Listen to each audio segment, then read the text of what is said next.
warm welcome to you here on TV News Hour this hour on TV Sapiencia. The top stories today. The Senate has warned the suspended lawmaker representing Kogi Central Senatorial District, Natasha Akpoti-Uduaghan, to desist from forcefully resuming her legislative duties on Tuesday. Tehran today, Monday, accused Britain, France and Germany of failing to respect the 2015 Iran nuclear deal after they threatened to reimpose sanctions over its atomic program. And in sport, at least 1,000 athletes from 31 countries have arrived in Abuja for the 2025 African Karate Championship, which kicks off today, July 21, and runs through July 28. My name is Chioma Vic Chukwemeka. Now the news in full. Once again, welcome. The Senate has warned the suspended lawmaker representing Kogi Central Senatorial District, Natasha Akpoti-Uduaghan, to desist from forcefully resuming her legislative duties on Tuesday. The chairman of the Senate Committee on Media and Public Affairs, Yemi Adaramodu, gave the warning in a statement issued on Sunday, while insisting that no valid court order mandated her immediate recall.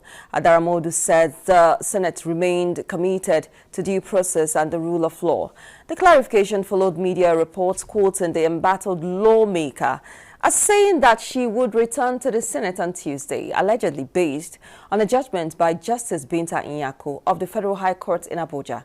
However, Adaramodu said the Senate had previously issued 2 public statements after the court ruling and the release of the certified true copy of the enrolled order, making it clear that no positive or mandatory directive was issued against the Senate regarding her recall.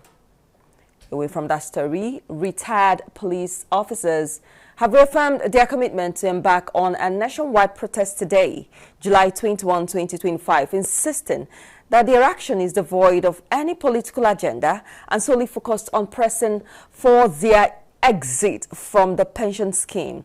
The development comes as the Inspector General of Police, Kayode Egbetokun, pledged to provide security coverage for the retirees and ensure the protest remains peaceful.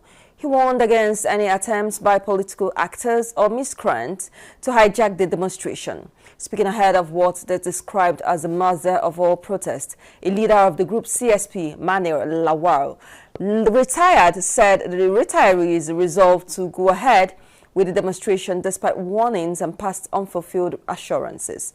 Lawal, who is 67 years old, maintained that the group was acting out of a long-standing frustration and dismissed insinuations that the protest was being influenced by external forces. The protest, expected to take place in the Federal Capital Territory and other states of the Federation, is being organized by retired officers under the CPS. They claim that the scheme had left many of them impoverished and unable to meet basic needs after years of service. We move to education, where the West African Examination Council has debunked a viral online report, a news report suggesting that the recent West African Secondary School Certificate Examination 2025 has been cancelled.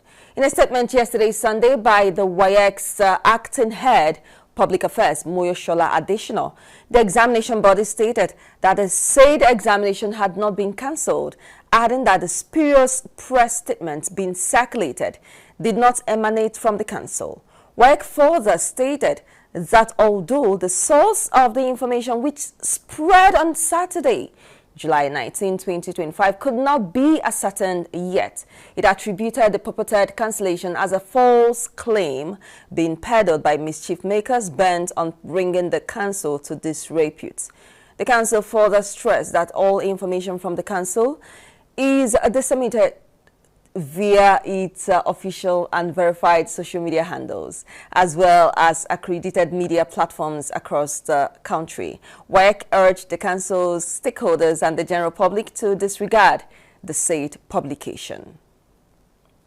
Away from education, the 6th Division Nigerian Army has said its operatives have arrested 62 suspected oil thieves and confiscated over 350,000 liters of stolen products during a series of operations across 4 states in the Niger Delta region. The army said the latest operation was conducted in 4 days as part of its sustained onslaught against oil theft, pipeline vandalism and associated crimes in the region, adding that several illegal bunkering sites were dismantled and supply chains disrupted. The acting Deputy Director, 6th Division Army Public Relations, Lieutenant Colonel Jonathan Danjuma, disclosed this in a statement issued in Port Harcourt, Rivers State on Sunday. Danjuma further said the operation, which was in collaboration with other security agencies, led to the destruction of 14 illegal refining sites.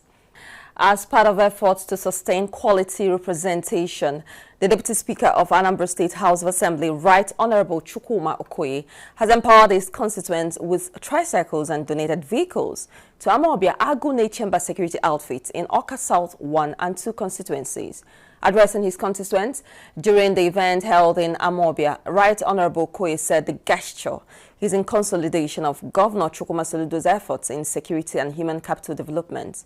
In their remarks, the President General of the community, Mr. Chukwuka Odumodu, a Special Assistant to Governor Soludo on Political Mobilization, Mrs. Felicia Okeka, and a former chairman of Labour Party in the local government area, Mr. Onye Kachuku Meloba, while appreciating the Anambra lawmaker for sustaining the empowerment and security in an Oka North and South, assured that they are solidly behind the re-election bid of Governor Soludo, even as they advise the beneficiaries to use the vehicles and tricycles judiciously.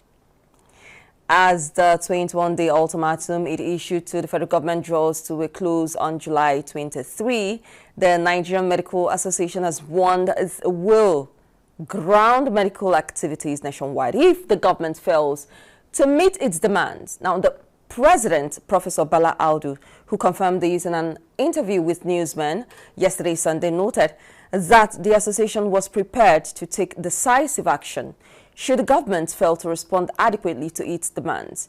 Professor Audu stressed that the association's demands were critical to the survival of Nigeria's healthcare system and the welfare of medical professionals across the country.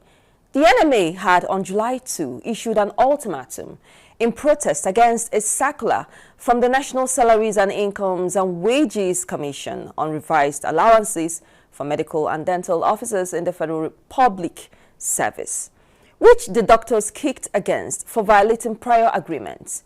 The association issued a 21-day ultimatum to the federal government to withdraw the circular and meet its demands to avert industrial action in the health sector. According to him, the circular contains provisions that were not mutually agreed upon and which undermine the remuneration and welfare of medical professionals. We are following up on the story and we'll keep updating you. Away from Nigeria, Tehran today, Monday, accused Britain, France and Germany of failing to respect the 2015 Iran nuclear deal after they threatened to reimpose sanctions over its atomic program.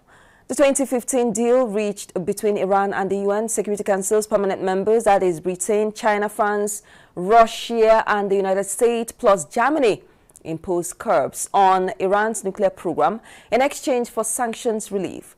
But it unraveled when the United States in 2018, during Donald Trump's first term as president, unilaterally withdrew from the accord and reimposed sweeping sanctions. The Europeans had pledged continued support for the deal, but the mechanism intended to offset U.S. sanctions never materialized effectively, and many Western firms were forced to exit Iran, which has since faced a deepening economic crisis. The International Atomic Energy Agency says Iran is the only non-nuclear armed country currently enriching uranium to 60%, far beyond the 3.67% cap set by the 2015 accord. Away from that story, we move to sports right now. At least 1,000 athletes from 31 countries have arrived in Abuja for the 2025 African Karate Championship, which kicks off July 21, that's today, and runs through July 28. The president of the Karate Federation of Nigeria, Salas Agara, told newsmen in Abuja on Sunday that 31 countries alongside host Nigeria would slug it out in 4 categories of the sport. Agara listed the categories to include the Kade, which would accommodate athletes between 14 and 15 years, as well as the junior category, which has athletes between the ages of 16 and 17. Other categories are senior and para karate, which would have athletes above 18 years respectively. The KFM president also said that the General Assembly of the African Championship would also take place in Abuja within this period. The technical director of the Federation, Dave Jegede, said that Nigeria will be presenting 60 athletes for the championships and that the athletes are in high spirits ahead of the competition. Well, that's it. A quick reminder of our top stories. We told you that the Senate has warned the suspended lawmaker representing Kogi Central Senatorial District, Natasha Akpoti-Uduaghan, to desist from forcefully resuming her legislative duties on Tuesday. Tehran on Monday today accused Britain, France and Germany of failing to respect the 2015 Iran nuclear deal after they threatened to reimpose sanctions over its atomic program. And finally in sports, we told you that at least 1,000 athletes from 31 countries have arrived in Abuja for the 2025 African Karate Championship, which kicks off today, July 21, and runs through July 28. Many thanks for joining us today on the news on this hour on TV Sapienza. My name is Chioma Victor. Thanks for watching. Do have a great Monday and stay with us.